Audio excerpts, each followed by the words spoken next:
Day 11. So where are we at now? We have another negotiation that I'll talk about tomorrow, and we'll go right into discussion of leadership. And today was very interesting because we were talking about how we actually lead people and the different tools you use to look at that. My example all the time is you have a leadership toolkit. And so you pick and pull from little different pieces of what works for you and what doesn't work for you. In today's cases, they're talking about two extremes, where you had one extreme where it's very authoritarian and everyone's treated very similarly and pushed extremely hard, where the other extreme, the person was very one-on-one-ish, very personable with the different people. And you have this back and forth dynamic of how well did each of them do at their jobs? How well did they motivate their teams? And I thought it was very interesting today because we had the one who had the very personable, very back and forth relationship with everyone who did extremely well. Everyone seemed to rally around him and him alone. I thought that was extremely fascinating. It was also interesting because how the class was pushing forward. It was as if there is no in between. And so you should instantly do this because it helps everyone out much better. So I feel like this doesn't work out exactly right. Just from experience, there's different examples of where the different styles would work better.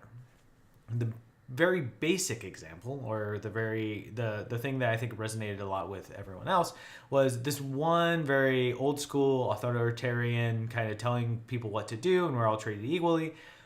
That seems to be extremely effective when there is not much team cohesion, when there is a very low skill set and it's not very highly skilled or creative work. That seems to bring everyone up to a very good baseline. I think that's very important because it works for when we're discussing these things in our living groups. A lot of people agreed if you're working with a large number of people, that seems to work better. Whereas the more personal approach, you need to have some more of that one-on-one time. And it seems to work better for people who are more experienced, people higher up on a ladder, and things along those lines. And so you have these differences between which styles kind of work. And then I also kind of feel that, again, there's a sliding scale going back and forth. So maybe you're not going to be this extreme, and most likely you would also not be this extreme. Somewhere in the middle is where you fall. And instead of discussing the differences between all of them, I think it's really important to discuss the similarity. Both coaches performed extremely, extremely well, and they led their teams to do amazing things.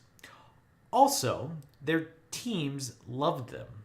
Each team decided to drastically support the coach. And I think that's important to just kind of state that, because it kind of shows it's not like only one group had a fulfilling career or good development.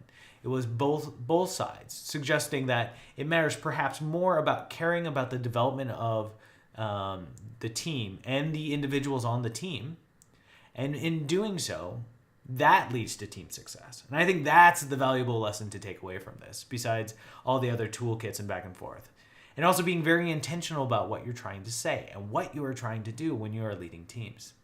I think that's kind of where I'm landing with this case study and how we discuss authentic leadership.